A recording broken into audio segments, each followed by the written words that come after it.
Tonight, how is D.C. Police Chief Pete Newsham reacting to the D.C. Council passing major reforms for D.C. police without consulting with him, the union, or the public?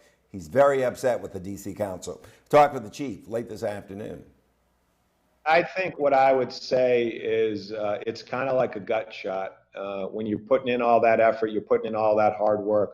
When you're open-minded to reform, you're trying to police in a way that the community accepts. For someone even to suggest that you're not, when all that effort is going into it, is deflating. I can't come up with a better word than that. But again, the men and women that work for this agency, they're not going to give up. They're not going to quit. We've heard a lot about this country, across this country, about defunding police departments, okay? That I think is a very significant issue. The council member, the chairman, didn't even allow me to finish my testimony on this issue. He cut me off in the middle of my testimony and didn't even, which suggests to me that the council really doesn't want to hear what the police department has to say about its budget. And that to me is a little bit frightening. Now, with regards to some of the changes that were made in the bill yesterday, I mean, those are codifying things that we already have in our general orders. You know, we entered into a memorandum of agreement with the Department of Justice in 2002, where we significantly changed a lot of the policies and procedures regarding use of force. And recently, as this year, the Metropolitan Police Department revised its general order for the handling of juveniles. Okay, as you heard the chief just say, the department entered into a reform agreement with the Justice Department back in 2002 and came up with new policies of excessive force by officers, against excessive force by officers, involving juveniles more recently.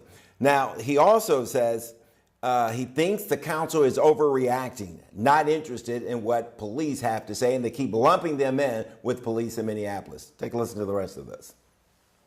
Some of the things they passed: no tear gas use on protesters, banning the hiring of officers with a history of serious misconduct elsewhere, requiring swift release of the names and body camera footage of officers who use force on civilians, wresting control from the police union of the disciplinary process. What do you make of all that? Too much? Are they tying your hands up?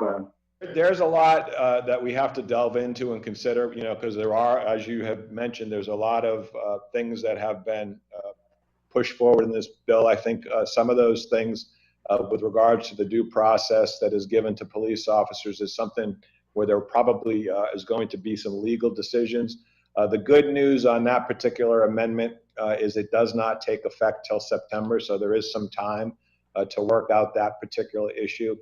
With regards to deploying munitions on peaceful demonstrators, Metropolitan Police Department would not do that anyways. The only time that our police officers can deploy munitions is when they feel like they are personally in jeopardy, and that's not going to happen during a peaceful demonstration.